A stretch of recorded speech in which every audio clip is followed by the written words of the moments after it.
बिस्मिल्लाहिर्रहमानिर्रहीम। अस्सलाम वालेकुम व्यूअर्स। तो कैसे हैं आप? अल्हम्दुलिल्लाह अल्लाह के फजल करम से और आपकी दुआओं से मैं ठीक उम्मीद करती हूँ कि आप भी ठीक होंगे, खुश होंगे और हैप्पी लाइफ गुजार रहे होंगे। आज मैं बनाने जा रही हूँ बहुत ही टेस्टी, बहुत ही मज़ेदार सा कौरमा। तो कौरमा बनाने के लिए एक प्याली दही लिया, इसमें मैंने 1.5 टेबल स्पून सुरख मिर्च डाली, 1 टेबल स्पून मैंने डाली है हल्दी पाउडर, ठीक है। और इसके अंदर अब डाल देंगे हम थोड़ा सा नमक, अपने टेस्ट के मुताबिक डाल सकते हैं, मैंने 1/2 टेबल स्पून डाला है।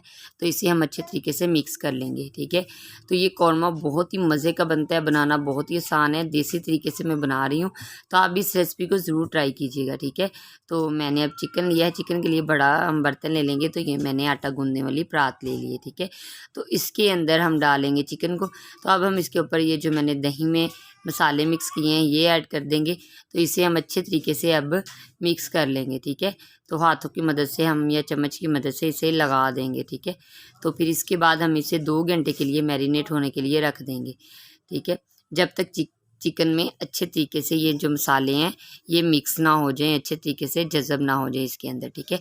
2 घंटे के लिए आप इसे मैरिनेट ज़रूर कीजिएगा, नहीं तो फुल नाइट भी आप कर सकते हैं कि सुबह को आपने चिकन तैयार करना है तो आप रात को लगा के फ्रिज में रख दें।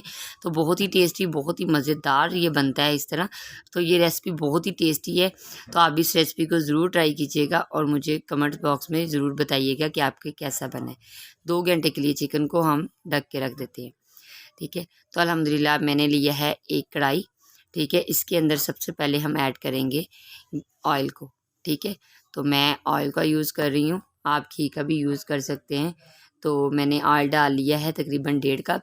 तो अब हम इसके अंदर ढेर सारा प्याज डाल देंगे। मसलन मैंने आधा किलो से ज़्यादा ही प्याज कटिंग किए हुए हैं। इन्हें पहले मैंने छिलका उतारा, फिर धोया, धोने के बाद इन्हें मैंने काट लिया, ठीक है। तो अब इनका कलर चेंज होने तक हम इन्हें पका लेंगे, ठीक है। अब थोड़ा सा कलर जो है ना हल्का सा चेंज हो चुका है। तो अब मैंने 1 इंच अदरक का टुकड़ा है और 7 से 8 चवे लहसुन के हैं। तो ये मैंने साबुत ही डाल दिए हैं क्योंकि मुझे इन्हें ग्राइंड करना है, ठीक है। तो इसलिए इसे थोड़ा सा हम सौते कर लेंगे, ठीक है। तो उसके बाद हम इसके अंदर डालेंगे सुरख से टमाटर। तो टमाटर लिए हैं मैंने 4 अदद बड़े साइज़ के सुरख कलर के सॉफ्ट वाले, ठीक है। हार्ड वाले टमाटर नहीं लिए क्योंकि इनका टेस्ट और कच्चे टमाटरों का टेस्ट में बहुत फ़र्क होता है, इसलिए मैंने ये सॉफ्ट वाले टमाटर लिए हैं, ठीक है। तो 4 अदद टमाटर डाल दिए हैं। तो इनको अच्छे तरीके से भून लेंगे। तो मैंने थोड़ी सी मिर्चें ऐड कर दी हैं, ये अपने टेस्ट के मुताबिक ज़्यादा कम कर सकते हैं कि मसलन अगर ज़्यादा खाते हैं तीखा तो ज़्यादा मिर्चें डाल लीजिएगा। लेकिन ये बड़े वाली मिर्चें इतनी कड़वी नहीं होती, तो इसलिए ये थोड़ा ही इनके सिर्फ टेस्ट होता है। तो टेस्ट के मुताबिक मैंने ये इतनी सी डाल दी है, ठीक है। तो अब मैं चूल्हे को बंद करूँगी और इसे मैं ग्राइंड कर लूँगी। तो ये देखिए मैंने चूल्हे कढ़ाई में से निकाल के इसे ग्राइंड कर लिया। तो अब इसके अंदर फिर से हम ऑयल डाल देते हैं। जो घी के प्याज के अंदर ऑयल था वो मैंने सेपरेट कर लिया था, वही वाला ऑयल थोड़ा सा मैंने डाल दिया, थोड़ा सा हम और डाल लेंगे, ठीक है। वो हम बाद में थोड़ा सा इसमें एडजस्ट करेंगे, ठीक है।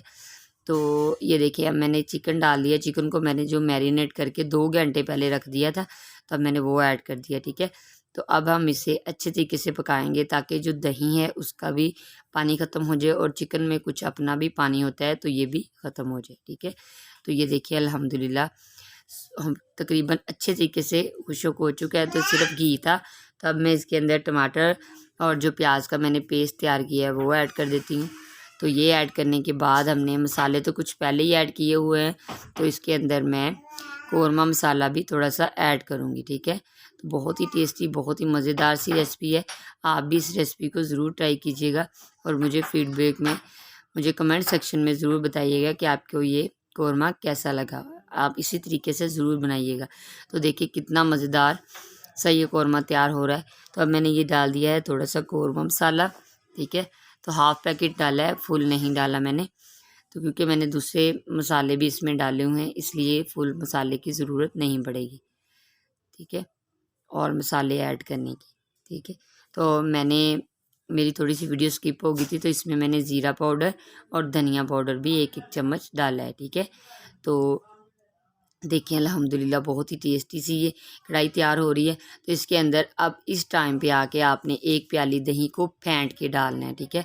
वैसे नहीं ऐड करना, क्योंकि अगर फेंटा होगा दही तो उसकी जो गुठलियाँ सी होती हैं वो हमारी कढ़ाई में नहीं आती, तो इसका टेस्ट बहुत ही मज़ेदार बनता है, ठीक है। तो ज़रूर इस चीज़ को आप ज़रूर मद्देनज़र रखिएगा कि आपने दही को है ना याद रखना है लाजमी कि फेंट के ही डालना है। तो ये देखिए कितनी अच्छी कितनी मज़ेदार सी ग्रेवी तैयार हुई है। तो अब हम इसमें थोड़ा सा सब्ज़ धनिया काट के जो मैंने रखा हुआ है धो के, तो वो डाल देंगे। तो फिर इसके बाद हम इसे उतार लेंगे चूल्हे से, फ्लेम को ऑफ़ कर देंगे और डिश आउट कर लेंगे। बहुत ही टेस्टी बहुत ही मज़ेदार सा ये कौरमा तैयार हो चुका है। तो उम्मीद करती हूँ कि आपको ये रेसिपी अच्छी लगी होगी। रेसिपी अच्छी लगी है तो चैनल को सब्सक्राइब करें, आपकी तरफ से मेरी हौसला अफजाई होती है। मुझे अच्छा लगता है कि आपको मेरी वीडियो अच्छी लगती है, ठीक है। तो नेक्स्ट वीडियो तक मुझे दें इजाज़त। अल्लाह हाफिज़। मेरी वीडियो अच्छी लगे तो मेरे चैनल को सब्सक्राइब कीजिए और मेरी नई वीडियो सबसे पहले देखने के लिए इस बेल आइकन के बटन को प्रेस कीजिए।